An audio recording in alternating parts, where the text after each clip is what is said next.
Hello, my friends, and welcome to the Space Game Junkie Podcast. I, as always, am your co-host, Brian, and joining me, as always, is your co-host, Jim. Heidi ho. And your co-host... I didn't have anything. That's fine. You can't always be on the ball. Sometimes sometimes you have off days. Fine. Also joining us is your co-host, Spaz. Brought to you by a Space Mutiny. Oh, yes. On Thursdays. Sadly, Hunter is not feeling well today, so he wasn't able to join us. So hopefully he feels better soon. Migraines are not a fun thing, from what I understand. But we do have a guest today joining us from Michigan. I'm gonna do it. Programmer Tyler Miller-Shasky. Hey guys, thanks for having me. And that was correct. Thank God. Okay. Tyler is here to talk about the currently kickstarting Dwarf Fortress in Space, as they're calling it, Space Station Simulator, which has, again, congratulations, been fully funded at this point, so you don't need our help. So, good night, everybody. That was a great show. No, I'm kidding. No, congratulations on being funded. Now, when you say fully funded, that means if you say you ran out of money a year from now, we're going to find you. Absolutely, that's what it means. So we're going to put our full address and our relatives on the Kickstarter page, so you can find us. Yeah, self-doxing. By the way, that's our plan. Yeah. The game is Starmancer, my friends. I didn't even get that far. The game is Starmancer. It is a space station simulator. We were able to play a very early build of it, where we were mostly be able to plant some things down, build a few things, and the build tool, I have to say, is really pretty straightforward. Like, the only problem I had was sometimes I would build walls that were too thick for doors, and I could not figure out how to get doors. Could not figure out how to get doors through some of those thick walls. But, still early days. So let's start from the beginning. When did Starmancer become a thing, and how did it become a thing? So let's see. Back in about 2011, Victor was making just a random Minecraft mod with my friend. I saw his art. It looked really nice. I weaseled my way in. We started making games together. So we've been making games together ever since. And about 3 years ago, we were looking for something to work on. And I personally really liked Dwarf Fortress. And I remember reading a story. What was it? Boat Murdered. Someone out there has read the story Boat Murdered. Anyway, and so I saw it and I talked to Victor. I said, hey, we could do something like this, but we could make it look more accessible, right? Instead of it having ASCII characters for sprites. Anyway, so we've been working on it part-time since about 2015, and we've been working on it full-time for a little over a year now. What were some of the other games you worked on? Some that you've probably never heard of. We released a very simple mobile game on Android called, get ready for it, it's a good one, Super Squid Squisher. And Wait, squid. Wait, what? Can you say it again? Yes, Super Squid Squisher. Okay, I'm gonna try and say that. Super fuck. Nice try. Super Squid Squisher. Oh my God. Yeah. Baby buggy bumpers. Yeah. Oh my God. We're fans of alliteration and tongue twister. So I'm a fan of both those things. That's why I had to try it, because I love alliteration. I really love alliteration. So Super Squid Squish. That is hard, man. Yeah, we should have done Stellar Starmancer, huh? Oh well. Next time. That would have been great. It sounds a lot like Stella Star, which is from Star Crash. One of the lead characters. Are you familiar with the Star Crash? I am not.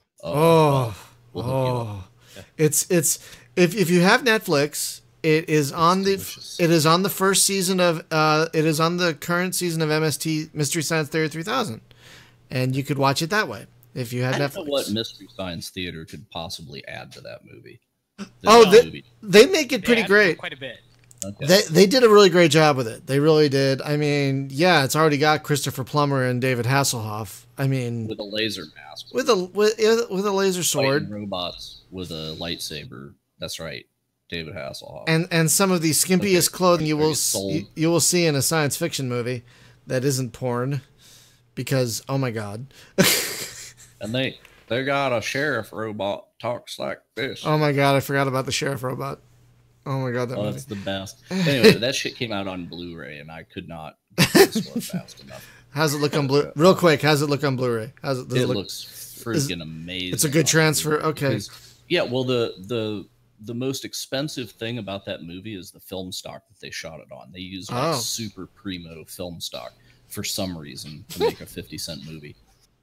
But yeah. Well, that's good to hear. But anyway. Anyway, sorry, we have tangents here on the Space Game Junkie podcast. We're big into very cheesy. Like I'm actually wearing my Mega Force T-shirt right now. I should go put my my dabbing pickle shirt on that my wife got me. So you've been working on this game since 2015. Yes. That's and it's already like I gotta say the build interface is really pretty straightforward. I really like the middle mouse button to rotate. I really like it. Kind of reminded me of SimCity 2000 a little bit, especially with laying down the power lines. Yeah, I'm thinking you got the build stuff down pretty good. That's nice because like the walls snap together. Yeah, I didn't find myself placing stuff where I was like, crap, that didn't go where. No, everything landed exactly where I wanted, and it's like if as long as you're dragging, you can resize stuff so you don't like commit to things by mistake. And yeah, I had no frustration with the building stuff, and the art's banging too. By the way, love the art. Love the art. Yeah. But something that was really important to us is that it's fun to build like as a toy. So if you had no objective at all, it should feel fun to build, because if it doesn't feel fun to build, essentially the fundamental part of the game isn't fun and the game won't be fun. So we spent a long time just making sure that building felt sort of polished and good. And I have to admit, I'm usually not a fan of building things. I just want to get in there and shoot things or kill things or run around things. But yeah, like you were saying, it is actually fun to build. It was very straightforward. And like I said, it really harkened back to that like SimCity 2000, which I spent a lot of time in. And it really felt like, because have you played SimCity 2000 back in the day? Not that one specifically. Oh, because that one, it's probably like, I think it's probably the best in the series. And the building in that game was really detailed, yet it was not difficult. It was not super challenging, but it still had a lot of detail. And that's what your game reminded me of, which is really nice. So kudos. Yeah, thanks. Yeah, definitely felt accessible, I would say, in terms of you can build what you need to build, and it's not daunting. As long as you know what you want to do, it's not daunting. Yeah. And then you had to deal with the very placeholder interface. So that was fun, I guess. Yeah, but not as ghastly as some interfaces. Oh, yeah. No, it was your interface is, I know it's placeholder, but it's fine. Yeah, I had no problem moving around and doing what I need to do. Exactly. Very, very usable. Very usable. So no problems there.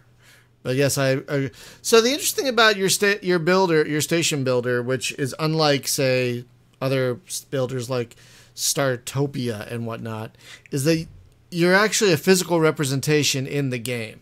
You're like an AI that has an actual, not body, but I guess that's the closest approximation. Yeah, we're calling it a core. Yeah, so what we wanted was the player to feel sort of, physically placed in the world, right? We wanted the player to feel, I guess he should have some sort of stakes, or she. There should be stakes when someone attacks your colony beyond just, oh, I care about my colonists dying. So we really wanted the player to have some sort of physical embodiment that can be attacked, and they have to actually defend something important. Because ordinarily in these games, what you're defending is sort of arbitrary. So maybe you're defending maybe just your people, or just maybe some random inventory room or something like that. But in this game, in Starmancer, you physically have to defend yourself. So are you a person that can walk around and interact with the other people, or are you like a popsicle in a tube, or what? No, you're more like a popsicle in a tube. So you're actually, basically your brain was ripped out of your body and you've been fused with machine. And now you're sort of like the AI overlord of this entire station. Oh yeah, that happened to Spock once. It's turned out all right. It's kind of Dungeon Keeper. I know I keep comparing it to other games, but it reminded me of Dungeon Keeper, where you have it's kind of like you're the dungeon heart. Yeah, it's the heart of the dungeon, and it's actually a thing that needs to be protected by your people and whatnot, and it's actually kind of your representation of you in the world. So I don't mean to keep comparing your game to other games, but that's what it reminded me of in a very good way. Yeah, no, that's cool actually, because it's like you're there, and okay, so calls back to one of my favorite ancient games is Suspended, where you are a popsicle, right, trying to save there's a complex that you're in. That's the Infocom an accident. That's right. The Infocom text game, there was right? an accident, and you're trying to guide these little robot drones around to fix things because you can't move. You're much like Pinback in Darkstar, right? You're a popsicle. They just thaw you out to ask you questions. But yeah, so I mean, as far as like a management thing, I could definitely see, it's kind of taking a note from Spock's brain, right? It was like, well, your respiration is actually the air system. You moderate that, so it's kind of like your brain's wired up because it can process things for the station like like the AI, right? So I assume there is no AI to go rogue on the station if you're it. No, or is there? No, there's not. It's just you. You might have some sort of subsystems or something like that. That sort of serves to guide the player a little bit. But we don't have any plans for them going rogue. Okay. But if you want, you could be the rogue AI. Ooh, because I was reading the Kickstarter, and it's like you're being built basically out of what's left of an Ark ship. Am I remembering that correctly? Yes. But basically there are other Arks as well in the solar system that you can interact with in various ways, and you could be, if you wanted to be, that rogue AI, kind of like oh god, now I'm not remembering the name. Hal, thank you. You can kind of be like Hal a little bit if you want to be. But you also have to interact with these other Arks, and they also have, am I guessing correctly, they also have their own AIs as well? Yeah. So the idea is that all the Ark ships have a Starmancer. So you, the player, are a Starmancer, in addition to it being the name of the game. So all these Ark ships, they're just like your station, and they all have their own stories. Of course, you never get to see their stories, but implicitly they have their own stories. Right. That's pretty cool. So do you have any direct control over your colonists? Can you grab somebody and say, go over there and pick that up? No, you can order them, and then there's a morale system, so as long as they're feeling happy enough, they'll do it. Okay. Yeah, so it's more along the lines of, say, Majesty, where you are giving directives, but you're not actually saying, I click on you, I tell you go here, and then you go there. Right. It's not so much of an RTS, right, where you're physically going to micromanage every single person and click them and make them do things. Well, instead, you sort of give them directives. Well, see, there's a thing like in a lot of these games, right, where I kind of run into a frustration point where I'm like, I wish that I could just grab that guy and make him damn do it. It's like, how come nobody's picking up that rock right there? Damn it, do it. And so what I was thinking though is, like, if you're a popsicle, and this kind of calls back to my favorite Infocom game, what if you did have like a robot drone, and like you could actually directly just grab the damn drone and run it over there, and that way you give them a little bit of agency in the world. Yeah, we're actually not we were thinking about doing something like that. So a problem with sort of having your colonists, with you having indirect control, is you better hope that the AI is smart enough to do the things that you want them to do, right? Because otherwise it's just frustrating. So one solution around that, instead of having good AI, is giving you some sort of physical embodiment like a robot, where you can just do what you said, and you're like, all right, you colonists, you guys are stupid. Let me pick up this box for you because you guys are too dumb to handle it. And then the other solution would be at times giving the colonists direct control. So you click on a colonist and then you click on a box, and then he'll prioritize that right now and do it. Right, because like RimWorld does that, where you deputize them and then you have direct control, which is kind of cheaty though, because if I deputize them, then I'm playing an RTS for a little bit. And that's why we're kind of leaning away from it, because it sort of ruins. I think it sort of ruins the experience. Yeah, I don't disagree with that. It's just kind of like thinking like, well, in Dungeon Keeper you had that hand. Yeah. Right. So you could like slap your minions and stuff. Yeah, that's it. You need a robot hand, and you can just like slap people. That's all you can do. It should literally be a hand. It just like a big, big cartoon glove on like a spring. Pow! That little wall opens up and just slaps them. No, you'll be the Starmancer, but you'll also have a little like a hand on wheels that you can move around the station, and you make it go over there and slap this person. All the colonists are like, "Oh no, he's coming!" They'll Or run. maybe just say have the hand attached to a floating drone. As you move the cursor around, the drone follows it, and then funny. if you want to slap somebody, then it's all right. I just imagine they're eating breakfast. They're like, "Don't look at it! Don't look at it!" Do not make eye contact with the hand. Do not address the hand directly. Well, you know what would actually work for scaring the shit out of your colonists, right? Would be like if you're in a room, then the security camera, it's like HAL, right, where it gets the lights red on the camera, so they know you're watching, and then everybody's like, look busy. So maybe that can actually affect their morale. That would be interesting. And maybe in a positive way too, depending on how you interact with them. Like yeah, like, oh, the Starmancer's taking notice of me, and you can pet them. Notice me. Just slapping, it's petting as well. Like, oh, good colonist, good boy. Pat him on the head. Ah, that puts up their. Hit a button, dispense tribble. You've been rewarded. You get 13 Starmancer points. You can redeem them in the Starmancer shop. So it sounds like gameplay. I don't have a full handle on how the actual game plays out. So you start with you and your arc ship, and you build this station around your Starmancer to serve your colonists. But what can you do to improve their lives besides building things? Like, do you send them on missions? Do they interact with others, like stations? Do you do trade? Like, what kind of research? Yeah, like what kind of gamey elements are in there? Right. So for going outside the station and doing things like getting resources and just, checking out like the world beyond your station, we have missions.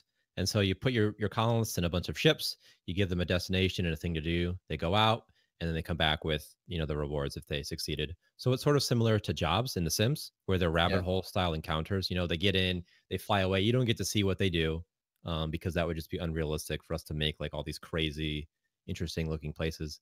Well, yeah, another good reference for that is if you've ever played the MMO Star Trek Online, they let you do that with your crew as well. So it's like, well, I have extra crew. It's like I might have 6 people, but I only got 3 chairs on the seat. So or on the ship. So what do I do with these other 3 people? And it's like, oh yeah, there's missions like on a quest list, and I can send them off to do that. Yeah, way missions basically. Yeah, but it's basically like get out of my sight, go do a thing, come back in a couple days. Yeah, and then in terms of research, we have research planned. It's not implemented right now, but our idea is that over time you can unlock basically higher. Well, it's research, right? So you unlock higher tier things. Objects that might improve morale, objects that might have higher, like a generator that has more efficiency. Just the basic sort of research stuff. So I thought about that. Are you going to have scientists to do it, and like maybe the scientists are of a certain level to be able to research a certain level thing? Because my thought there is like if you're in competition with the other arcs, maybe they got a scientist that you want to poach. Yeah, we'll have some sort of job that's specifically for research, and then our colonists have a skill system too. So they have it's skills. I don't really need to explain what skills are, right? Yeah. But they have skills, and so the higher tier ones are better at them. But is there like competition for population between the arcs? Like if you build a really nice place, like are people gonna leave there and immigrate to you? Something like that is planned with immigration. Yeah, but the contrast probably won't be true where like your people get poached. Instead, it'll be that you can sort of poach some other people. But really, it'll simply be that, the nicer, sort of, I guess, the higher that your average morale is, the more likely that you'll get immigrants to just come to your station. Okay, because I'd heard I listened to a couple other interviews that you've done, in past months, and you'd made some reference to like the story generator-ness of Dwarf Fortress and also Space Station 13, which is dearly loved around here. Hopefully, you will have like random chance of getting a clown aboard your station, please. And but yeah, as far as like the story generation and the NPCs that come on and stuff like that, are you gonna do it sort of in a Space Station 13-y way? Like these NPCs, they have a job when they show up. Like this guy's a janitor, so now I got a janitor, and that's what he does. So if there's a spill or something, he'll come running. So it's basically like actual NPC versions of the population of like a Space Station 13 game kind of thing. So when the people show up, when the immigrants or whomever, when you get them, they'll have an assigned job, and then they'll have some skills, and ideally their skills would correspond with their job. But then, of course, you could change your job if you wanted to. But the idea more so is that they show up, and you get a doctor or a janitor, and you think, wow, I never had a janitor or doctor. What can I do with this? Yeah. So the longer that you have them as a janitor, and the happier you keep them, like the better janitor they get, right? Like their skills level. Okay. I don't know what a janitor skill would do, but I guess like a clean cooker or something, whatever that means. Cleaner, I guess. A non-slip floor. Yeah, exactly. They don't leave. Oh God, some stories. I've killed people as the janitor before. But it's so frustrating, by the way, when you're like, I swear to God, I mixed 50 ammonia in this water. Why are people still slipping on it? Anyway, and they're like, get space cleaner, janitor. And you're like, I thought I did. Yeah, it's when the guy's running from security, I'm mopping up the last guy that got killed, and then he slips on the water and slides into the airlock. Oh my God, those people airlocked him. Who never put on walk, and they'll slip, and you'll pick them up, and they'll slip, and you pick them up, and they'll slip, and you pick them up. And you're like, why? Just put on walk. You've slipped 3 times, and I keep picking you up out of the kindness of my janitor heart, and then I got to take the thing out of my hand to pick you up so I don't slap you in the face. Anyway, doesn't matter. No, he was running from the cops and then slipped, and the cops murdered him. So hero janitor. Like, yep, I got a medal or something. But anyways, yeah. So can you do stuff like actually give the NPCs missions in there that maybe you don't even know about? Like, hey, that guy's a spy, but I have to discover this. So we really love the antagonist system in Space Station 13. So like right now it's not implemented, but we absolutely want to do this thing where some of your colonists are sort of devious in some way. And what we particularly want is for the player to not 100% know who the bad people are. So you're a little suspicious of your colonists, because our ideal scenario is one in which you you kill the wrong guy thinking he was guilty, and then the thing keeps happening, like the malfunctions or something keep popping up. Yeah. Oh, I spaced the wrong guy. So it's like single player werewolf in space. The executions will continue. The executions will continue until morale improves. Exactly. Well, the average morale might improve depending on who you kill. That is true. Yeah. Just kill the least popular guy, and everyone's. We do have a question from the chat, actually. How will the save system be in this game? So we're really torn. I mean, I really like save systems where it's just save and quit, and you can't save and continue. I don't know if we'll do that, but to me, like a game like Mountain Blade, it's so much fun because I always turn on save and quit, because then everything's permanent. You can't just save and then go do this risky thing and then reload if it doesn't work out for you. Like there's so much more like permanent, right? When you can't save and then reload later. And the choices you make matter. Yeah, they matter, exactly. When someone dies, you're upset. You're like, oh my God, he's gone forever. Yeah, and like with a game like this, it kind of makes more sense to do this kind of save and quit style thing, since you are really taking the user to task for their choices they make. Yeah. Well, then that new Kingdom Come Deliverance. Kingdom Come Deliverance. They have an interesting save system. So it's basically you have to have they call it save your schnapps, right? So you need booze in your inventory, and you basically chug this potion, which will get you drunk, right? But it also lets you save the game, and they're ridiculously expensive. Like I'm hours into that game, and I don't have. You can brew them, by the way. Okay, because I was gonna say like buying them's prohibitive, because I've never seen that much money in that game. Oh, I have. But yeah, you can brew them. And the other thing is you can save at a bed when you sleep. So there is that option too. Right. But the thing that's nice is like whenever you got to like pick a lock or something, it's not like Skyrim where it's like, okay, I'm going to save and then I can just pick this lock as many times as I want. I have one lock pick. So here we go. Time to save and go. Yep. They absolutely do that to you too. You get one lock pick. So you better get that lock like in the tutorial part in the beginning. That sounds stressful. The game experience is so much better when you have to save and quit and you can't save and continue and reload. I just think anyway, it's just so much. It's more and more immersive. I prefer that over like some kind of weird checkpoint system or something. Like, because I have limited time to play games, so I'd rather like, oh, I got to go eat dinner now. I will save and quit rather than like, I'm not at the right checkpoint yet. Yeah, we won't have checkpoints. Thank God. Yeah. No, a game like this, it doesn't make sense. But like maybe the only alternative I can think of is some kind of timed autosave. Yeah. You know, like Yeah, but I like the save and quit because it's like, oh, dinner's done, gotta go, and then it's not like, hold on a minute, Mom, I gotta run and find a bed. You know. Well, granted, Yeah. if the game crashes, you might lose Right. your progress. That's what I was So thinking that's- of. Yeah. Also, a So- timed autosave type thing. Yeah. Yeah, so I was thinking, something along the lines of it saves every 10 minutes, Yeah, I'm sure we'd have or auto you do a save and quit, then it'll manually save. But otherwise, you're stuck with the choices you've made. The other thing I was thinking is, well, maybe someone wants a little bit more of a casual mode where they can save whenever they want, but they get no achievements for that. The achievements are completely disabled in that mode. Yeah. Or it's just a sandbox where they don't have any of the pressure, but of course they don't get the accomplishment, so to speak. Yeah, of we could do going what through all Mountain Blade does, where when you start a game, you have to pick: do I want this to be save and quit forever, or do I want it to be save and continue? Yeah. Right, Because the that way- Iron Man question. yeah. Ooh, 'Cause that way, when you start, you're that's a usually good like, idea. oh, I'll save and quit. I'm pretty hardcore, and then you can't like later on be like, oh, I really wish I could save and continue right yeah, now. yeah, it makes total sense. No, I like that. So- So go ahead, Jim. I was just thinking, like, the Darkest Dungeon, you could kind of steal their psychosis system. Like, if your colonists get crazy, you know, the more stress that they get put under, it's like normal Bob now sees things, and this guy is like afraid of the dark, and you know, Yeah, I can only guess alien that kind of. encounters leave lasting scars. Yeah, I can only guess that kind of thing will happen. You'll have space madness. You'll have psychosis. You'll have. Oh, in fact, space madness. That's what I would call it, the space madness meter. And as it Really? increments too much. Will he And push that the gives you a jolly reason- candy-like button?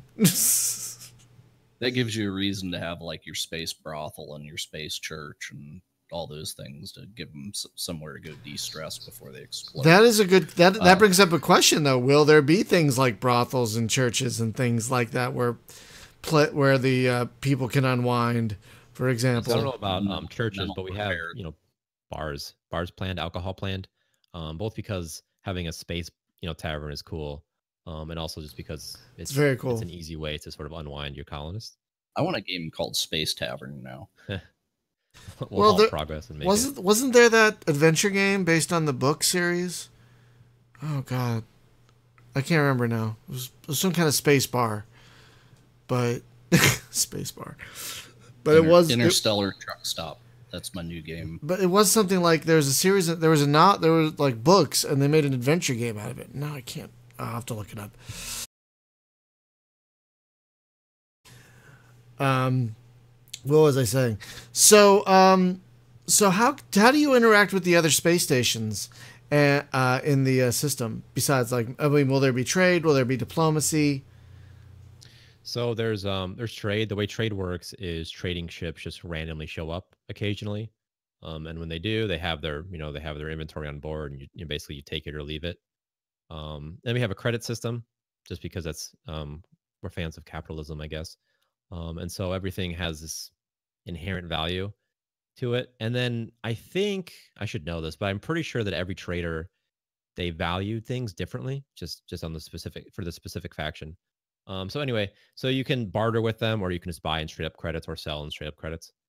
And then there's also a diplomacy system where factions, they like you. I think it's on the range -100 to +100. And if you do missions, which are essentially quests for them, and they succeed, they'll like you more. If they like you more, you get to trade with them at a slightly better rate, and that sort of thing. Now, when you have quests, do you send your people to do them, and then that happens off screen? Or do you have some kind of direct control over the missions and quests that occur that you're given?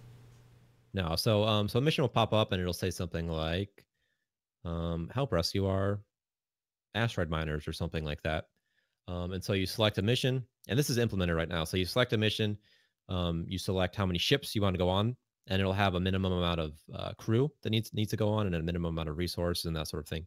And so you select the ships. You can select more ships if you want. You can send out as much crew as you want over the minimum, which would sort of help guarantee that it succeeds. I mean, of course, I can't guarantee that it succeeds, but it helps. And then they go out, and you don't have really any control over that point. And then they come back and hopefully they succeeded. Oh, okay. So it's you're throwing resources at the problem, but you're not directly solving the problem.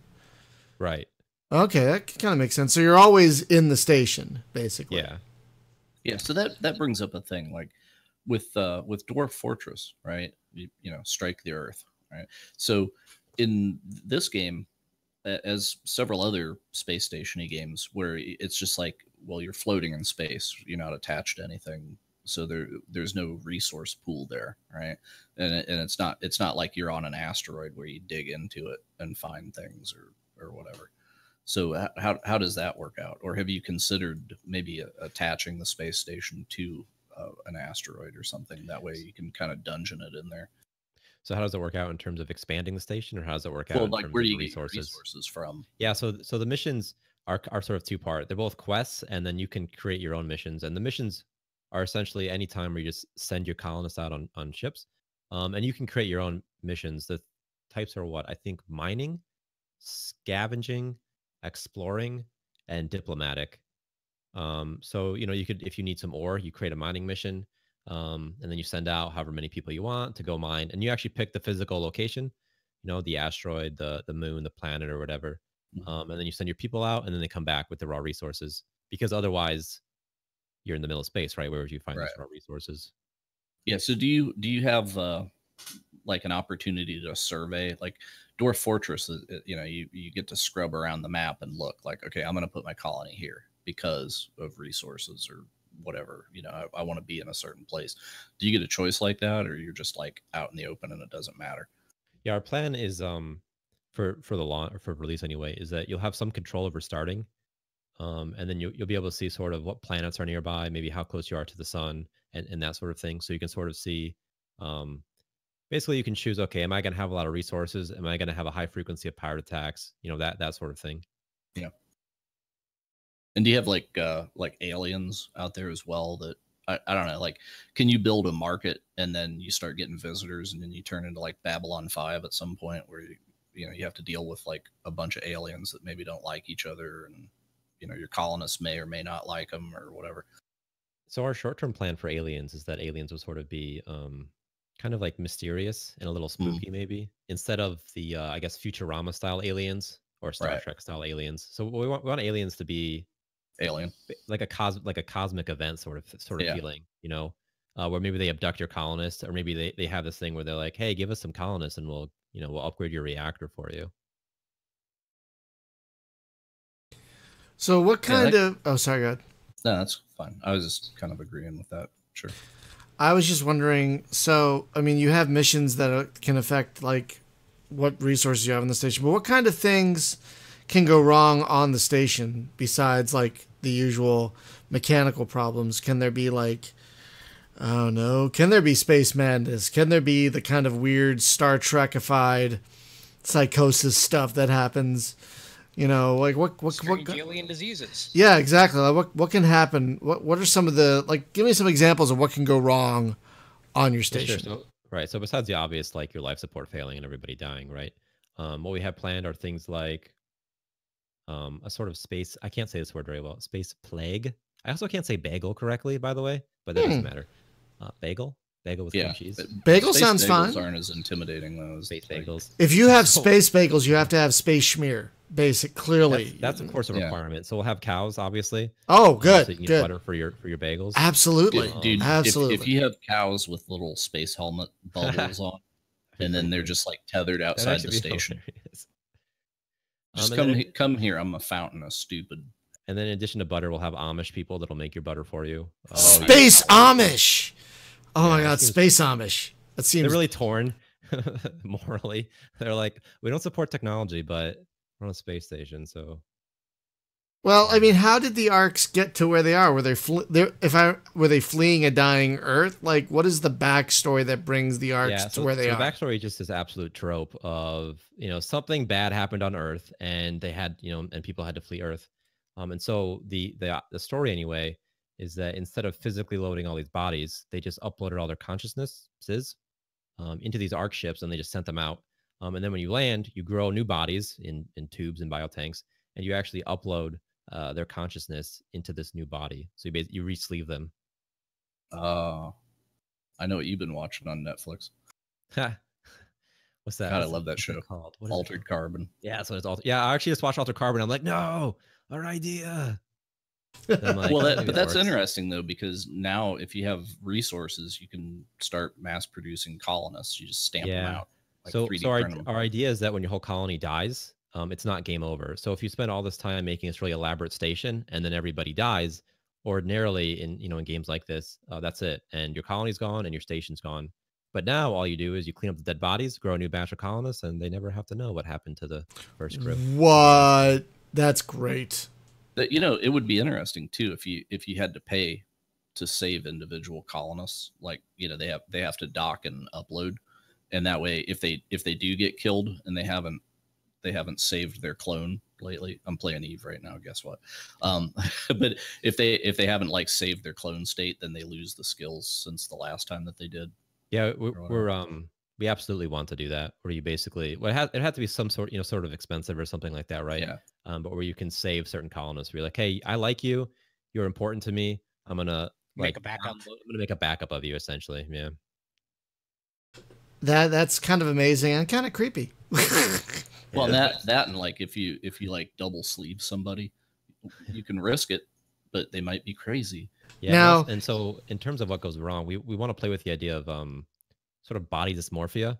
Is that the right term or something? So basically, when you get re-sleeved into a new body, there's this sort of a set period of time where the mind is sort of not useful because they're disconnected from where they're not used to being in this weird body.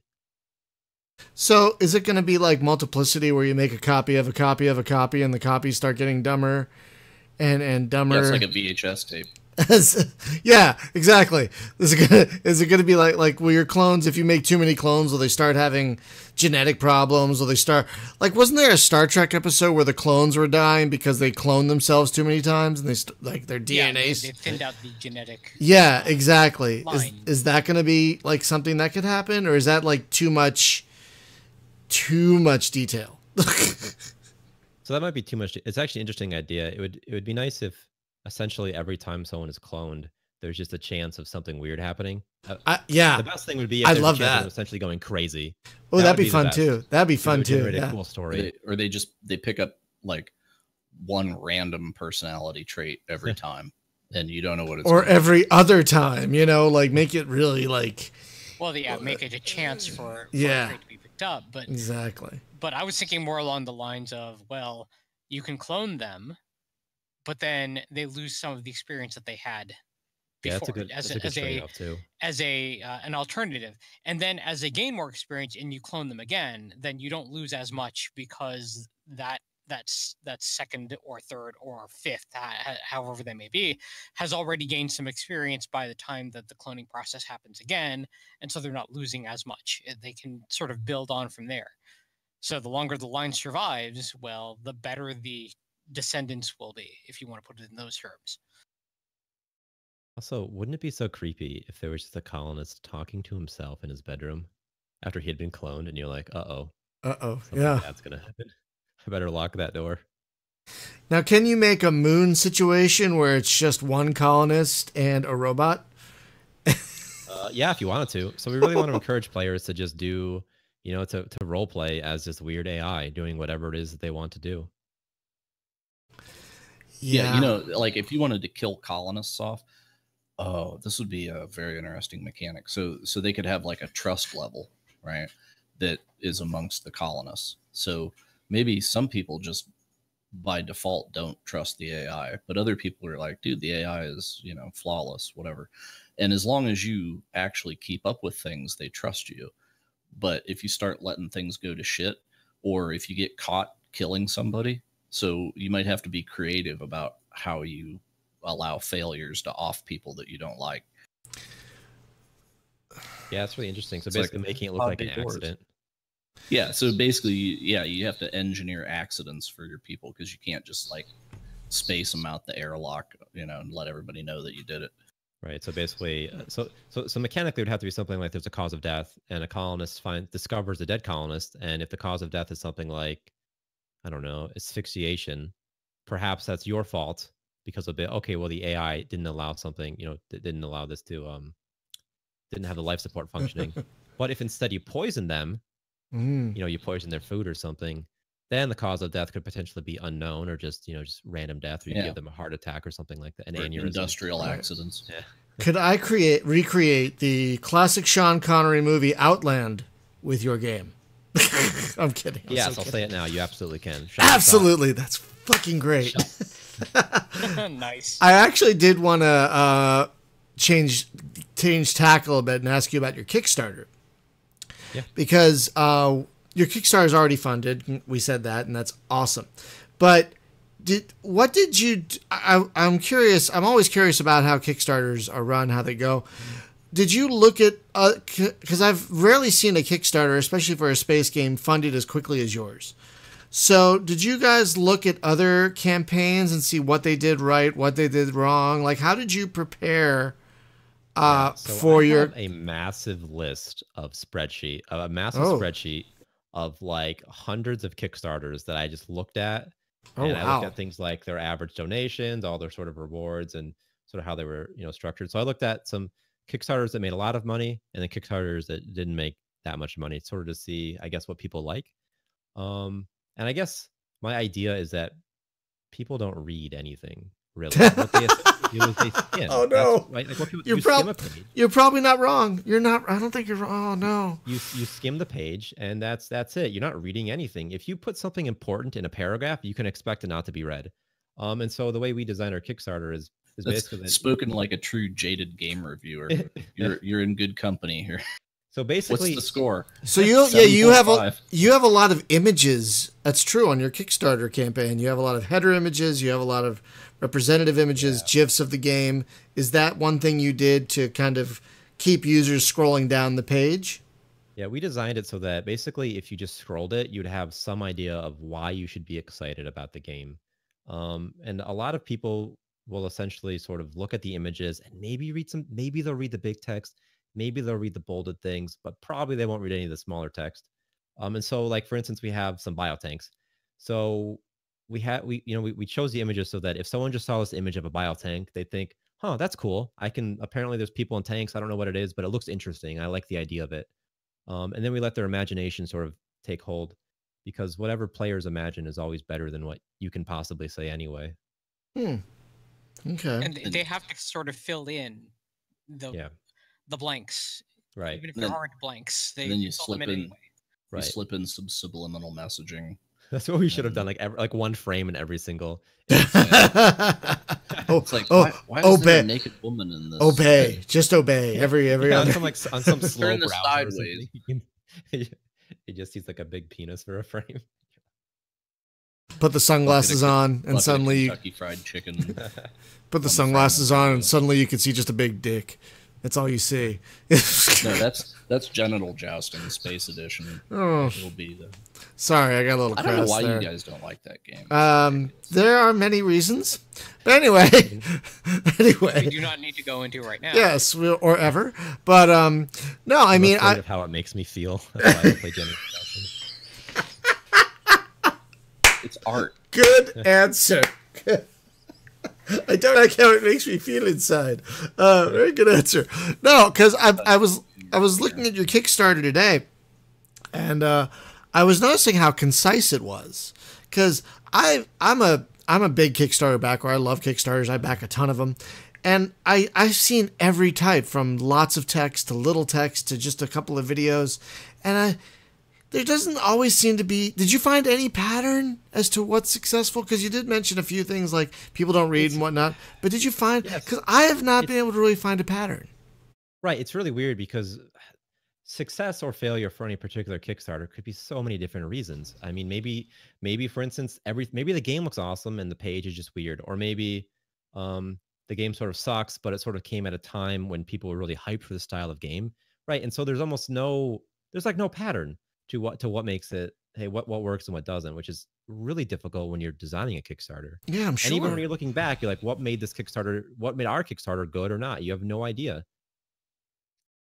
There's just too many intangibles. There are so many, there are so many variables, and so many external factors. And I actually work in marketing. I work in internet marketing, so I have tried to go through Kickstarters to figure this out, and I still can't. It's like, because there isn't a magic formula. There really isn't. It's like there is not, because it doesn't exist. It really isn't. Like, I thought, you can't control all those variables. Like, when I first started looking at them, like, make an update every day. It's like, nope, that isn't always the thing. Or have a great intro video. Nope, that isn't always the thing. It's like, there isn't a thing. Know when to shut up and stop promising features before people quit believing. Oh, God, let's just... feature creep is a big factor. We're quite the believers in that, and just we don't promise anything, because it's just so, I don't know, people can smell through your I don't know, can I swear on this? Doesn't matter. Go ahead. They can detect your bullshit so quick, right? You start promising the world, like you're like, hey, if we get $100,000, we're gonna have real-time multiplayer. Like, no, you're not. Shut up. And they know you're not. And now they don't believe anything you say, and they don't trust you. 2 quintillion planets, all different. Procedural world. First of all, over 1 billion planets are going to be in this game. Are you hearing me right now? Okay. Factions, completely dynamic. The quest system, completely procedural, based off your name and the things you do in the game. What? $100,000.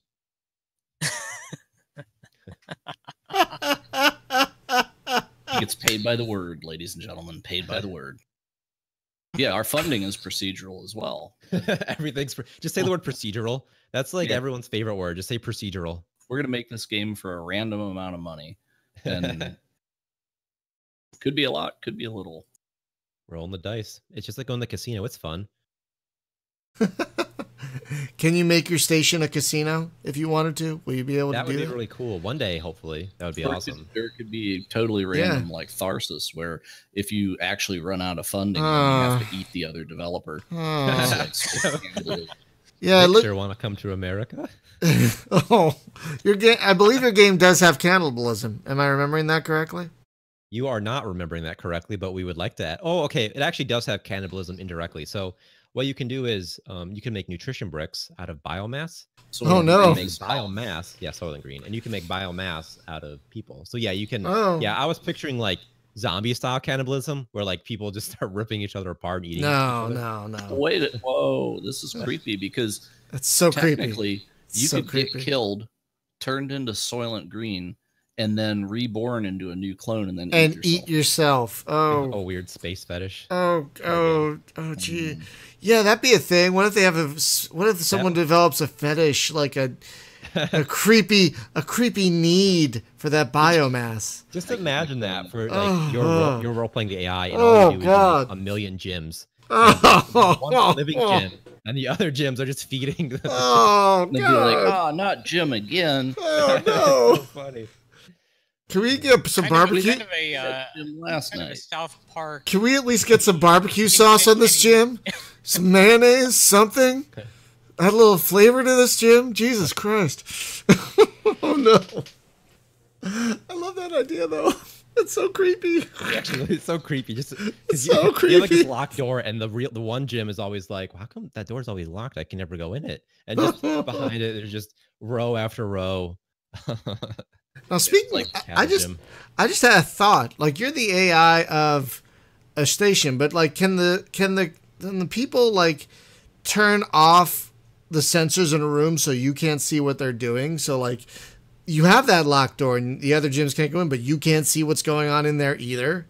Could that happen? That would be interesting, because you said you already have some devious people that might show up, right? Yeah. So, an important thing to us is this idea of colonists being able to mutiny and physically trying to destroy you instead of you just dying to things like pirates. We want, if your colonists, if their morale's too low, we want them to physically try and destroy you. And yeah, part of what we have planned is Fog of War, where they'll essentially I guess the story would be that they're destroying sensors or something, in the specific room. And then you don't have too good of idea of what's happening in there. Yeah, because I remember there was this. I'm going to mention Star Trek again, but there's this one Star Trek episode where this guy becomes the computer, and they basically turn off all the sensors in the room so they can talk about him without him hearing them, you know. So that's where I got that idea. So that would And be also like, Homeworld, right? Because I forget what her name was. She had to become the AI on the mothership. That's why the mothership actually talks to you during the thing, because that's actually the person who got fused into it. The Homeworld Starmancer. But that would be like really creepy. Like you're building the station, all of a sudden one of your rooms that you know you built goes dark, and you're like, "What's going on there?" It would also be epic if you had some sort of robot death squad that you could like basically, so you see them and they're like welding or they're opening up the door, and then all of a sudden the fog of wars is opened up and you have all these colonists inside that maybe are armed or something, and then you watch your death squad them. Yeah, you need a big red button in the corner that's got like a glass flip up panel on it. So you click it once and the thing flips up, and then you click the button for Robot Death Squad that is actually labeled that. And that would be like an awesome thing that you could research, though. Some sort of and that would be like part of the distrust system, right? It's like the colonists that you might not have made them angry, but if they find out that you're doing some shit like building a robot death squad, maybe like the happiness stays high, but the trust level goes immediately to shit. Yeah. Like, what is this AI doing? Speaking of trust, too, we have this rumor system, and I talk about it a lot because I think it's kind of interesting. But the short version is that colonists will actually talk about the things that they experience. So anything that's a morale modifier is stored as a memory. And when colonists are talking, sometimes they talk about random something and it's nothing. But then occasionally they'll talk about their memories, and they'll spread that throughout the station, and other people will get morale modifiers. So if you, for instance, wanted to kill somebody and there was a witness in this game, and you didn't want anybody to find out, you would just also kill the witness. Or lock him and prevent him from talking to other people. Or send them on an away mission, which the rate of survival is it's very, very 5%. Low. Yeah. Or look at this pen. Now, Men in black them. Because what we want is for like maybe some part of your stations to sort of be this sort of like low class or something, maybe where you can treat those guys sort of badly, and then you have this other area that's maybe your more important people, and you can treat them really good. And you don't want your high class people to know about the terrible things that are happening, because if they did, they would revolt against you. Yeah, but your low class people need like some illusion of social mobility, right? So you have to let some of them up, or they would get, I'm looking for. It's third world politics in space. I'm looking at the ideas you have for things to improve upon the game once it's released, like creative mode, relationships, better diseases. I gotta say, that's not two words you usually want to hear together, but better diseases. If you work for the CDC. But I really like the idea of a destination station. Convert your station into a spaceport. I really like that idea. Yeah, something that we want to do is we want to give you ways of making income, and just sort of having it's interesting to have strangers show up on your station, I think, and tell a story, and they do their stranger things, whatever. Not stranger things, but they do their weird things that happen, and then they sort of leave, and it tells a nice story. So can you make kind of like a D Space Nine if you wanted to? So that would be like the long-term plan, yeah, if you wanted to. Well, it's also interesting. You get that rumor system, right? So if you have visitors from the outside come in, then they could tell their stories. That actually is really interesting. Disturb or entertain your people. Yeah, like to tell them about like this food shortage somewhere, or a war or something like that, or tell them about how life is so much better outside. Yeah, it is interesting. Now, can you have multi-level stations, or is it just one level right now? So we have multiple Z floors planned. A really long time ago, we had it implemented, and I guess it's still technically implemented. So we have it planned. An issue with it is the UI, and also another issue is when you have multiple floors, it's not easy at a glance to tell what's happening everywhere. So there's some minor issues like that, but my mentality is sort of like it's up to the player. If the player accepts responsibility for the fact that they can't see everything all the time, then they can build multiple floors. So yeah, like you were talking about segregating like your blue collar area from your white collar area, and then like the outcast people, right? So because I'm sure you're going to get some bums that you just want to get rid of, that are non-productive people or whatever, right? So they're going to sink out into the space trailer courts, and but with that stuff, like, are you going to do something graphical with that? Like the, like the crappier parts of the station start to look crappier, or, like there's exposed pipes and stuff here, but yeah, so we have this idea that in their free time, low morale colonists will basically wreck the place up. And that's actually why Victor created all this graffiti. So basically Victor will get an idea and he'll be like, graffiti would be really cool. And then he'll just make like a bunch of really cool looking graffiti. But for instance, graffiti is one of our ideas for that. And so that it's feedback to the player and it also tells a story. And it's interesting. So if you see an area of the colony that has a lot of graffiti and a lot of sort of dirt and grime, you'll know that, oh, that's where like the low morale, the unhappy colonists are sort of congregating. Okay, that's pretty cool. So the converse would be like you get murals, right? In nice things. Yeah, and then that would be stuff that the colonists create, and it just happens. Yeah, and mechanically it's interesting because it's feedback to the player, where they essentially get a litmus test of sort of the station, so they know where their trouble areas are and they know where the good areas are. Well, yeah, actually, instead of the onus being on the player to beautify the environment and stuff, like idle colonists, like the low end people are going to destroy stuff if they're idle. So you got to keep them busy. But then the upper end people, when they're idle, they kind of would tend to beautify stuff. Like they're going to make art or whatever and, decorate their stuff. Yeah, I mean, I could see that going on rather than like task the player with like, I have to put a potted plant every so many squares to keep people happy. The nice thing about it too is it makes you sort of more attached to your individual station because it just happened. Like if you wanted to, you couldn't replicate, you couldn't put that exact same potted plant in every single room, right? And so it's sort of interesting because then it's like your station is unique to you and you alone. And so these decorations would be things that the colonists create, or say, for example, they have their credits and they use those credits to replicate those items. And that's why it's organic, is because you have no direct control over that. Right. Yeah, like wealthy colonists could start ordering from like space Amazon, and then the UPS truck would pull up. Deliveries. You're like, damn it, they keep ordering stuff. No, Space Mall instead of Sky Mall. It's Space Mall. Oh yeah. Well, then you would have like the low class. They would form gangs and start hanging out in the food court. You'd have to like get Space Mall cops and all the riffraff. Yeah. They hang out in the mall in the space food court next to the Sparrows. Yeah, and their mom would tell them like, don't hang out in the arcade because they deal drugs there. And all your old colonists are like, man, this place is really going down the dump. They just closed Electronics Boutique, man. I don't need to come here anymore. I too am having 80s flashbacks from right. Oh shit! Don't hang around the arcade. They deal drugs there. It's like, no, all the people there are broke, man, because we keep putting our money in Pac-Man. We don't have money. Aladdin's Castle was the best, Mom. What are you talking about? That's where I always go. Like, you put $5 in, you get 20 joints. Oh Jesus! I mean tokens. Token. Oh Token. my God! That's no. That's where the term comes from. Is because drugs in the arcade. That's why they call it token joints. Something, I don't know.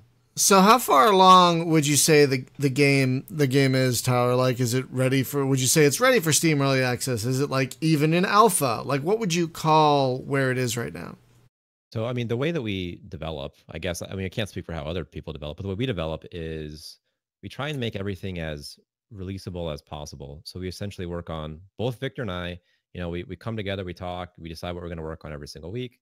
And we work on the same things, and we try to make the things we're working on as ready as possible so that you can actually play something. So that essentially at any point in time, if we died, someone else would come along and say, well, here's Starmancer, so here it is. And so it's like Space Station DF9. If you die, then the community can just pick it up. And yeah, but that's our idea, right? And so it's, I mean, with a bit of polish, we could certainly release it in like a month, but it wouldn't be any fun, Yeah, that's fair. So in terms of how far along it is, most of the core things are implemented. We haven't balanced anything in terms of like how much resources are required for this, how often colonists get hungry, like everything sort of, it has like okay, we put like a good spot that we feel like, but it's not balanced. And so the actual game wouldn't be fun at all right now, but it's pretty far along. So I have another like promotional business question for you, because I think that would help a lot of people around here that are also working on indie games. So I noticed that we're not the only people you've talked to. I'm very jealous about that. But you know, we try to keep people to ourselves. But I've seen like a bunch of other interviews that you've done, and you've been like, you know, on YouTube with it, and you've got like YouTubers out there actually playing the thing and that. And how did you get that level of engagement? Because I have people ask me all the time, you know, it's like, well, how do I get seen? You know, when will Senpai notice me? And what did you do? So, I mean, so my basic philosophy, I guess, is if you want the big dogs, the big sharks or something to notice you, you got to get a lot of these little, like the little guys first. So basically what I did is I scoured the internet.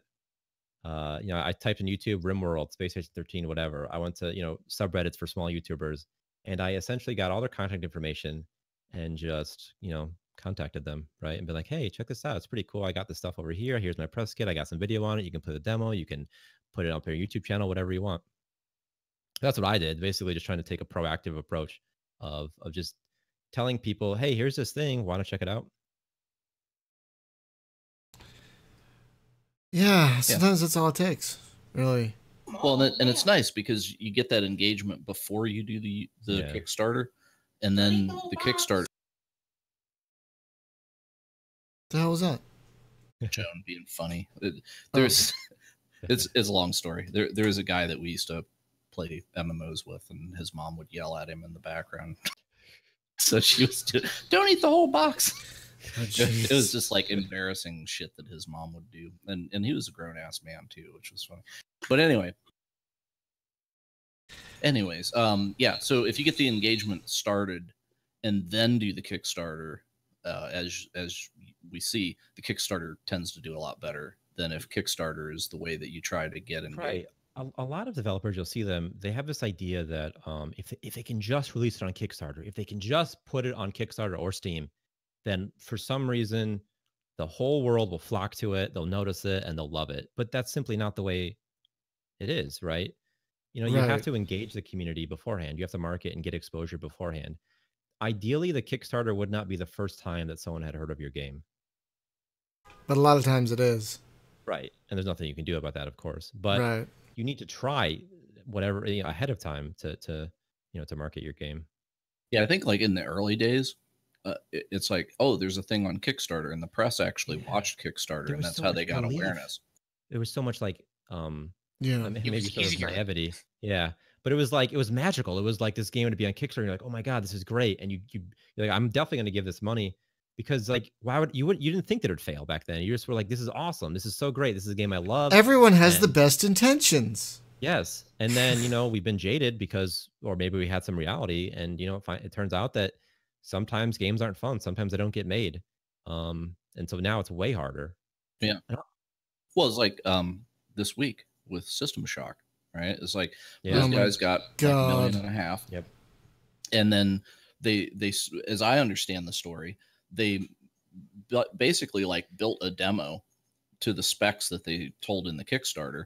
And then once they'd spent the money to make the demo, then they went shopping for actual capital investors. Like, hey, we're making this thing. You're going to fund us. And then the other venture capital people didn't bite. No publishers wanted it. So then they were like, well, we blew the money on making the demo and nobody wanted it. So now we're going to make the game they want. So then they start making a thing that kind of looked like Prey, instead of System Shock. And I'm watching the dev videos for this thing really close. Like, they put one a month out, and it's just like, wow, more and more this thing's looking like Prey or BioShock and not the game that we wanted. But then when in his admission, when he said, okay, we're going to reboot this and it's my fault and everything. But he just said, it's like, we tried for funding and publishers and they wanted something different than what we'd promised. So we were trying to make something to cater to them. And then we realized that we're off the rails and we got to go back and make what we said. And so I think maybe that'll have a happy ending, but at least they caught it before they were totally dry. Right.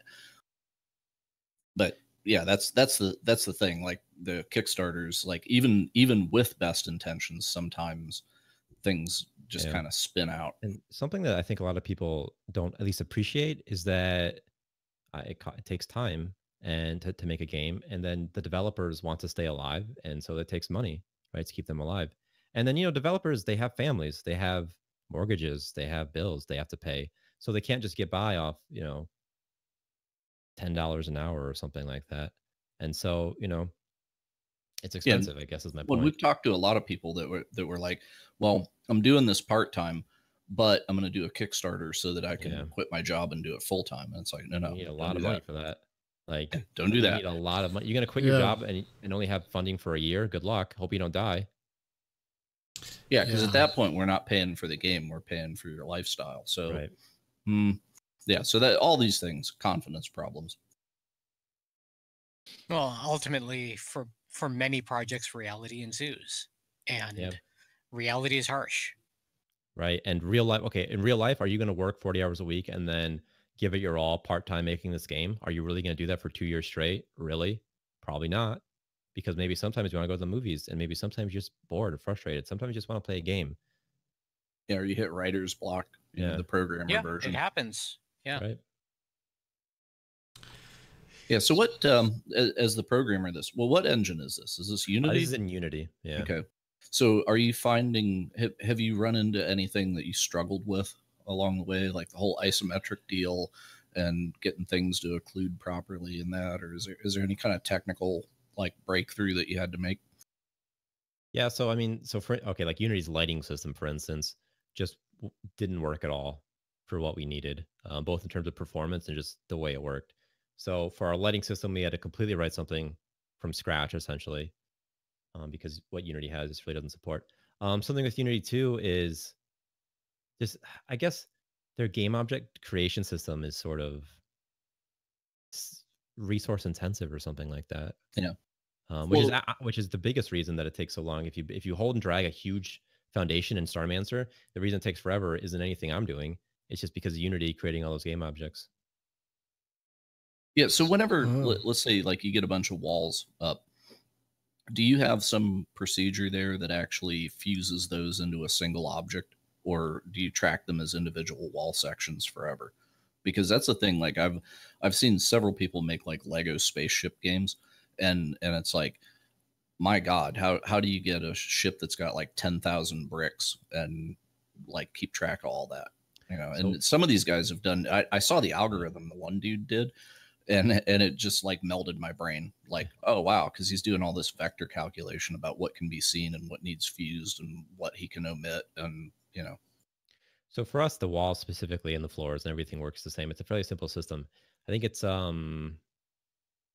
maybe 13, 15 pieces, something like that. And then, so when you place a wall, the wall is just one wall.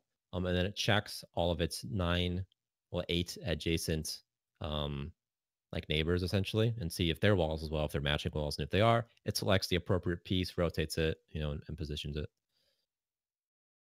Yeah, because if you were doing it just isometric and it was bitmaps, that would be one thing. But these are 3D objects, right? Because you can spin them around. So it's and I didn't realize the game was that way until I started playing around with it. I hit the middle mouse button and I was like, what? It spins.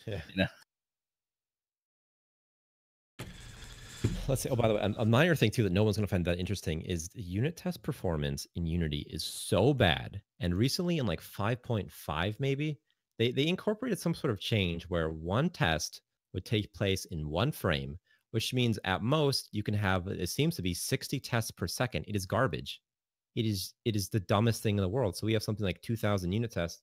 And is that like a debug test, or is that like an AI?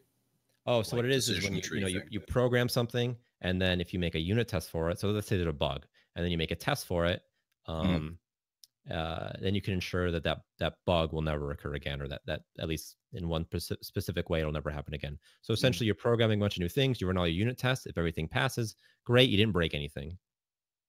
But then do you back those tests out or comment them out or something to get them out of the loop? Or is that so like they're not in like the live actual game or anything like that. They just exist sort of isolated from the game. Okay, but you only get one per frame, right? So yeah, right now it seems to be what the new Unity did in like 5.5 or 5.6 or something for some reason. It had to do with coroutines. actually. I mean, but yeah, so we went originally from like it took like 1 second to run all the test to over 2 minutes. And then I had to go through and try and, make it a little bit better. Oh, wow. It's just a minor technical thing, but it's incredibly frustrating. Yeah, it's like my Unity experience is I've been going through like a tutorial deal of like, here's how to make a sprite, here's how to animate it, here's how to slice a sprite sheet, that kind of deal. That's about as far as I am in it. It's like I'm gonna get brave someday and try that rollerball demo. I can feel it. And I'm guessing because it's in Unity, the modding is going to be a challenge if it's allowed at all. Yeah, I mean, we've definitely planned on integrating modding as much as possible. I mean, from our perspective, it's, people will make content for free for us. So of course it makes sense for us. But so we're going to try to integrate it as much as possible.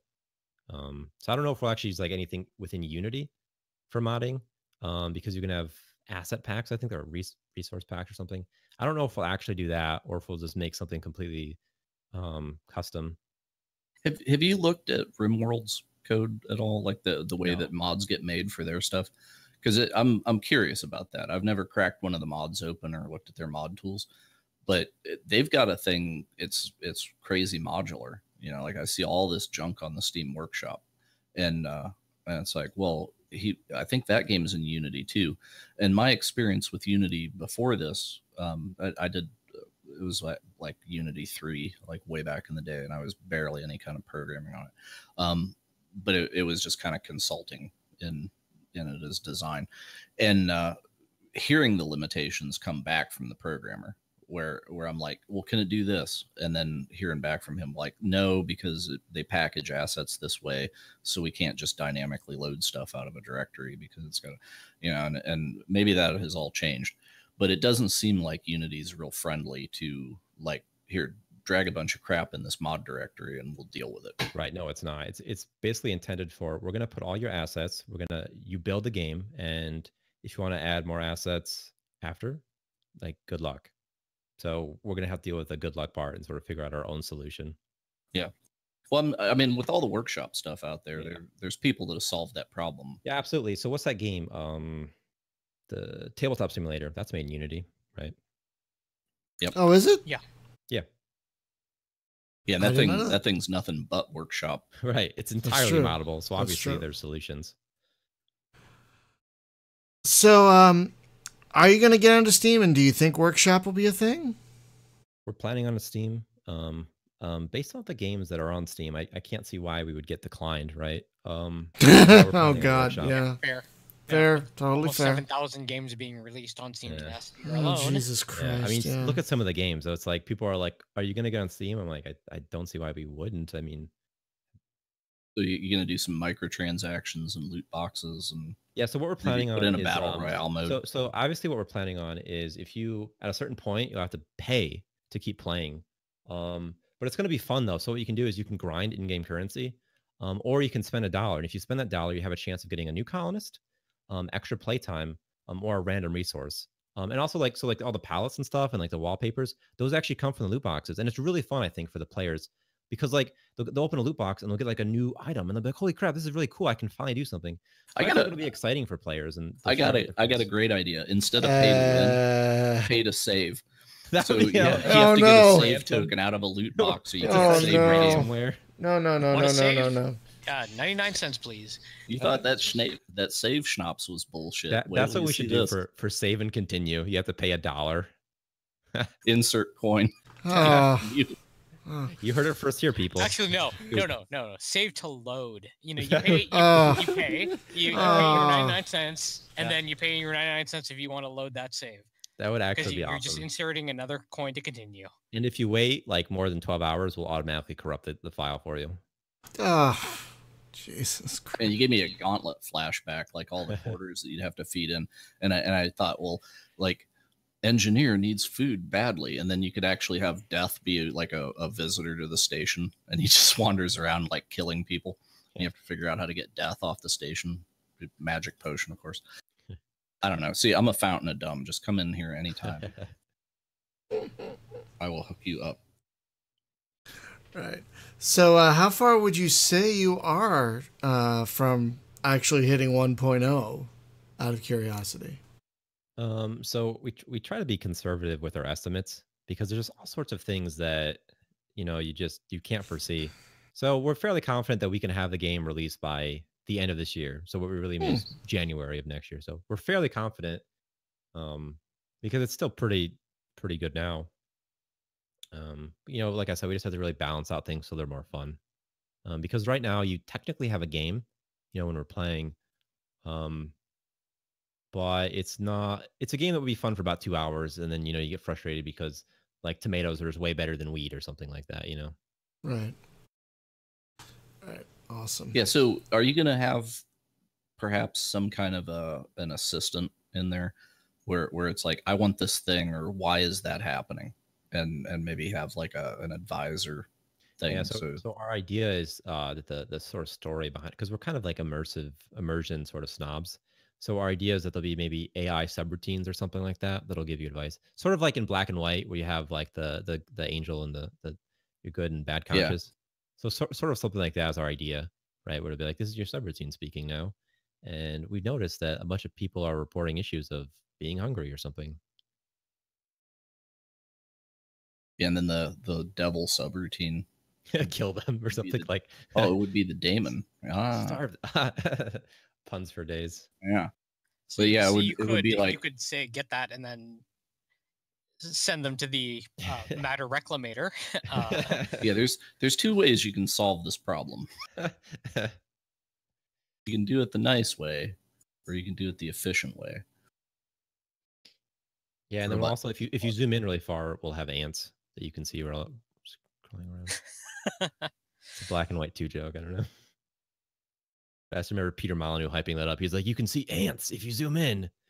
And it's zoom true. in from space and see the worm in the apple. Yeah. And yeah, I played that. I was so pissed in Black and White 1, and I told him this too. I ran into him at E3, and it was like, you took my cow away, you bastard. Like, you promised us this game where I'm going to train up this kaiju cow, and then we're going to play this game and have fun every day together, and just me and my cow. And then like 3 levels into the game, it's like, they stole your cow, and you spend the rest of the game trying to get it back. But then you get it back, and it's got like a shrinking curse on it, so it's going to die at the end of the last level. Oh my God, Pete, why?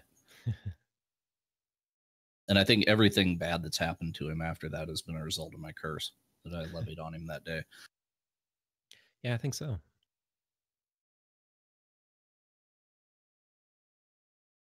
But yeah, no, sounds good. Sounds like you know what you're doing here. And I'm just looking at, like, you're coming into a really tough market segment, right? Because there's already, like, I have wanted a accessible Dwarf Fortress forever, and I keep trying to play Dwarf Fortress, and I just bounce off of it because it's Dwarf Fortress.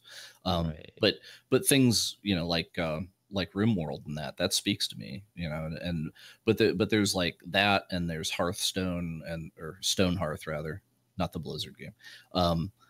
That's unfortunate naming for them, but there's I don't know, maybe like 10 good ones that are cooking right now. Dwarf Corp, a bunch of other stuff. So you're kind of coming into the ring with all this stuff, and so you got your work cut out for you. Yeah, I mean, our hope is that ours looks the most accessible. It sort of looks nice, and so hopefully that I guess draws people to it. Yeah, I mean, it looks definitely user friendly, right? So that's, and whenever I watch people playing it in a YouTube video, I don't watch people really stumble around a lot. It just seems like, I'm going to drag a room, I'm going to put some walls down, and it just, it looks natural. Yeah, like people aren't really banging their head on the keyboard trying to figure out how to work the thing. Right. Like, our goal is that if you build an interesting station, you should be able to take a screenshot of it, share it to people, and they'll think, wow, that is interesting, instead of you having to explain what the cool thing is that they're showing off. Which is often the case in some of these games, where there'll be a screenshot and you're like, look at this craziness that happened, and you playing the game have no idea what you're looking at. Yeah. Well, are you going to have some sort of logging in there? Because you want it to be a story making thing, right? Yeah. So in order to generate those stories, you have to kind of like record that history somewhere, so somebody can look back through the log and say, oh yeah, this is that guy, and this is what he was doing, and that kind of deal. Yeah, it's definitely our plan. Dude, I really have to use the bathroom right now. All right, well, we'll give you a hall pass. But all right, well, I guess we'll wrap then. Yeah, I think we can. That'll work. Brian, I think Brian is muted. He his may mic. still be AFK at the moment. Oh, well, maybe I can AFK then. Let's take a break. I'll just play some intermission right. music. So Spaz, how you been? Oh, I've been all right. Been playing some games. Hey, I heard that Distrust, they changed the aliens. They're no longer globes of light, but they actually look like aliens now. Oh, I haven't checked that out yet. I mean, I still have it in my library, but I haven't played it in a while. Yeah, it looks like it is definitely deserving of another look because they've done some things. Of course, we got Stellaris hitting and Starpoint Gemini expansion today. Today, actually. Yeah. And I haven't even loaded that thing up yet. I need to do that. It's a new start too. You can choose which side of the war you want to be on, but it's either a defense mission effectively or a defense campaign or a conquer the universe campaign. Okay, so it's a fresh start deal. It's not like Titans where it adds on to your game. Right, it's like Cycle of Warfare, where you can choose which campaign you're playing, but it's a different campaign than the main campaign. Gotcha. Yeah, that's cool because I'm not terribly far in the main campaign anyway, so I'm not gonna really feel the loss if I jump over to the other thing. Yeah, right, exactly. Although, yeah, you just make it might be a thing where I need to know what the hell I'm doing to get over there. So have you been playing Eve at all with these guys? No, I'm not doing the MMO thing at all. Oh, okay. Yeah, I'm. What are you guys talking about? I'm actually having fun with it, Eve. We had to take a bio break. Oh, so anyway, that's what I just did. Our guest will be back in a. That's what I just did. Okay. That's what I just did. That's funny. I wasn't gonna say anything, but you guys pass each other in the hallway. No. At each other. It's kind of weird. He took the urinal right next to me. I don't know why, but he wanted to shake my hand, and I said no thanks. No thanks. Weird amount of eye contact. Look at me. Look at me. Look at my eye. So to add to the Peter Molyneux story, that conversation did actually happen at the urinal. What? In Kentia Hall at E3. Yeah, I was standing at the urinal next to Pete Molyneux. I waited till he was done though. We were at the sink actually, but yeah. you weren't observing the stream leave his body. I just waited till the moment he was done, and then it's like, pardon me, I know you're streaming right now. Oh, like, I can't. Streaming meant a different thing back then than it does today. We could do a show in the morning and call it the morning stream. That's already taken. Is it? I bet it is. Is it really? Yeah, Scott Johnson from the Instance podcast. He does a morning show called The Morning Stream. It's clever and terrible. Well, he used to. I don't know if he does now. Probably still does. It's still clever and terrible. All right, so let's start wrapping up then. So you've already funded the Kickstarter, and you still have 20 some days to go. Like 50% funded, approximately. Yeah, what are you going to do with all that extra money? I'm thinking we're going to go to the strip club nearby. Okay, yeah, for days. That worked good in the early 2000s. Dollar bills, y'all. Yeah, all over again. But because you have some stretch goals, and you've already met one of them, I believe. Yeah, so I mean, we want to pay for music and sound effects, and like music is a lot more expensive than a lot of people realize, I think. I think it's one of the more expensive things in game development, from what I understand. It's like all licensing involved, and the audio in general, but music especially. Right? Did you see the tweet from Eric the other day? The Rebel Galaxy Eric. He was like, "Well, we just sealed the licensing deal on the first 200 songs on the soundtrack," and I was just like, "He's either making a hell of a joke or he just put out a hell of a lot of money." Yeah, I don't 200 know. songs is Could be insane. both. Yeah, Could it's be- like could at this be point, both. it's like GTA 5 radio stations, right? I mean, Rebel Galaxy was fairly successful. it was, and it had a nice soundtrack too, man. It was Blues Curacao or whatever his name was. Yeah, It was- the thing is that with a game like Starmancer, the soundtrack's important because Yeah. most of the time you're just sort of sitting there and you need some music that's, fills the space but isn't too distracting, right? And isn't too boring either. Right. Yeah, that's true. And you got and good music is such a key part of the experience anymore. Yeah. You could call it Star Mall and just pipe in music. True story. I have a Muzak track that's 3 hours long. It's mall music from the 80s. And I No. listen to that at work. Yeah. Can you send me that MP3? I want it. I want to use. In fact, there are YouTube channels that Oh. are nothing but mall music. I'm gonna make some. And I'm gonna make that for I'll interstitial hook you music. up. Yeah, I want to make that for interstitial music for whenever we like do a stream. It's like we'll be right back. Dude, yeah, it's just like put in my earbuds and suddenly I'm 12 years old, shoe shopping at O'Neill's. Oh man, I'm at Sam Goody all over again. Just fucking hanging out in the. Wow, these cassette tape holders are great. Walkman. Sports Walkman in brilliant yellow. Yes. I swear, we've been watching a lot of Star Trek: The Next Generation, and I swear, so many of the props are those old Case Logic cassette tape holders, repurposed for like phaser wall container thing. It's like I had a thing. The tradition continues because in Star Trek 2009 they had actually like those laser price guns, the barcode scanner things. There's like 2 of those on the console behind Kirk. Oh, I think I know. That is. I think I know what you're What the talking hell about. are you guys thinking? I think I know what That's you're talking price about. guns, man. Like what? Well, and they got to Anyway. do inventory on the Enterprise. You just got to scan those barcodes. Klingons off the starboard bow. Oh my god. Anyway, yeah, I think we're going too tangenty now. We should probably wrap this up.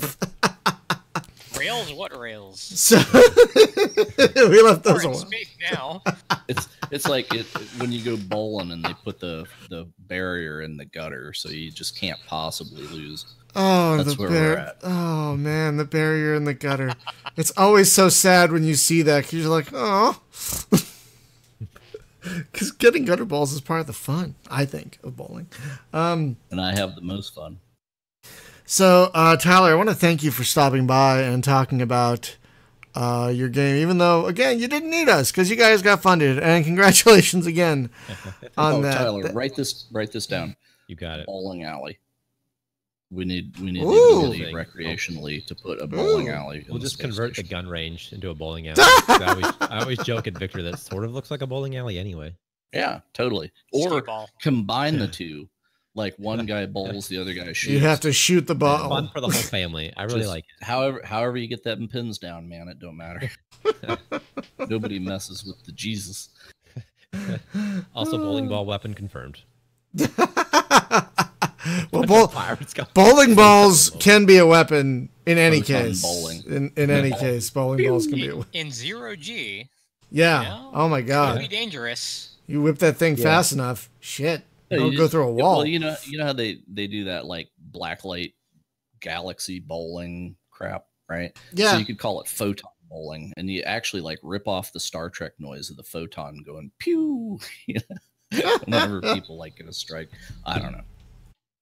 I'm not even drinking yet. But oh, I know.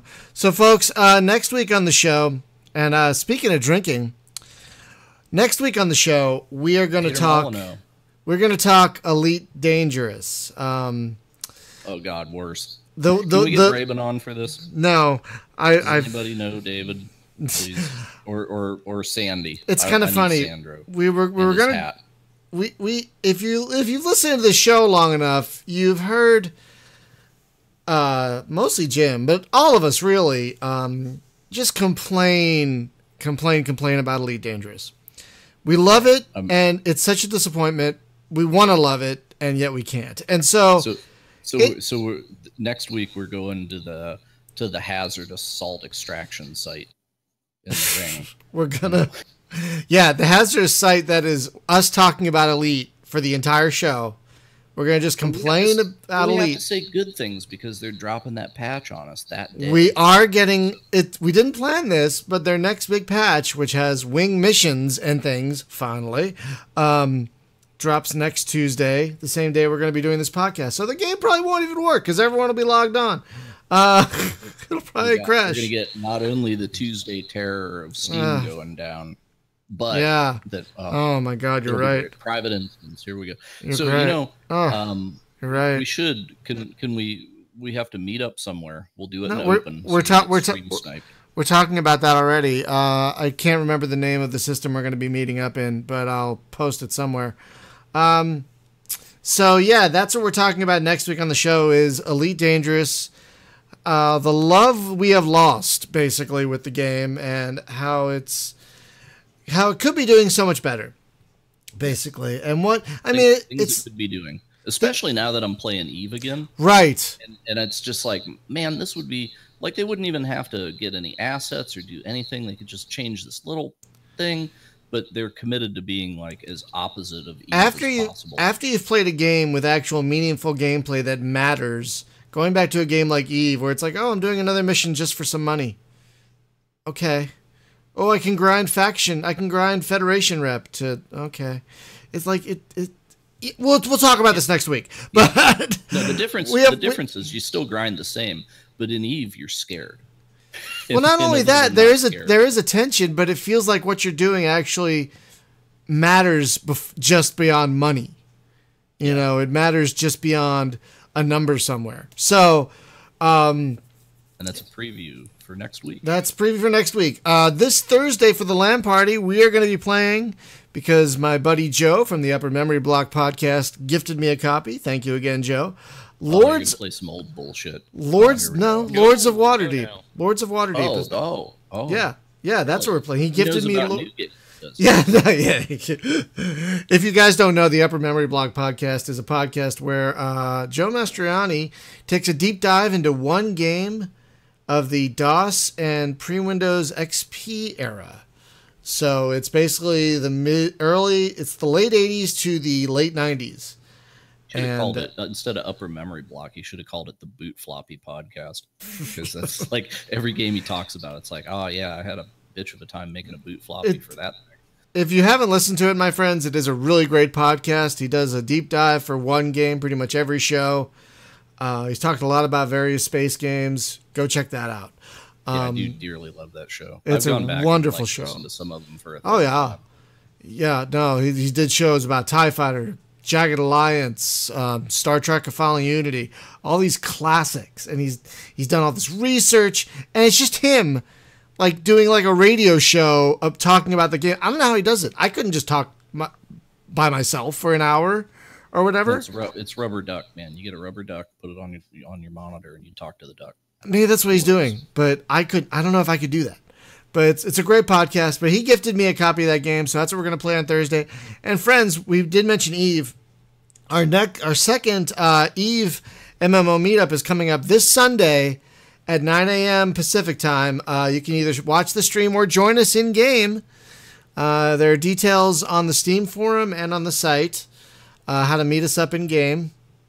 Because you can play Eve for free now if you want to with the alpha clone. You can play it for free. So that is a lot of fun.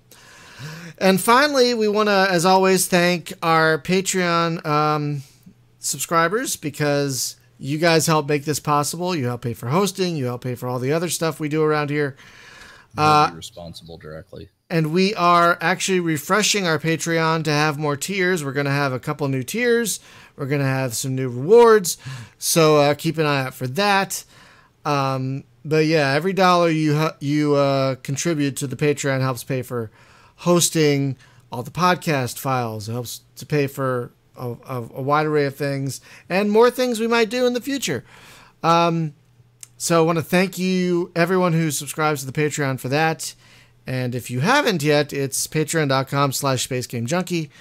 And that's really it. So Tyler, again, thank you so much for coming on, taking the time to talk about your game Starmancer, which again, folks, is on Kickstarter right now, they're currently in funding, looking to hit some stretch goals, and there is a demo you can try as well.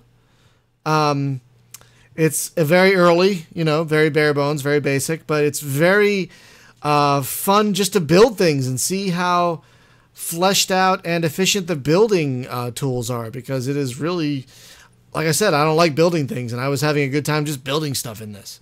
Yeah, it's adequate proof that these guys are actually going to make a game. Yeah. As opposed to a lot of things. Yeah, we've had some guests on where they've showed us their games, and we've never heard of those games again. What was that one game, Jim, from like 2 years ago where it was like a space shuttle?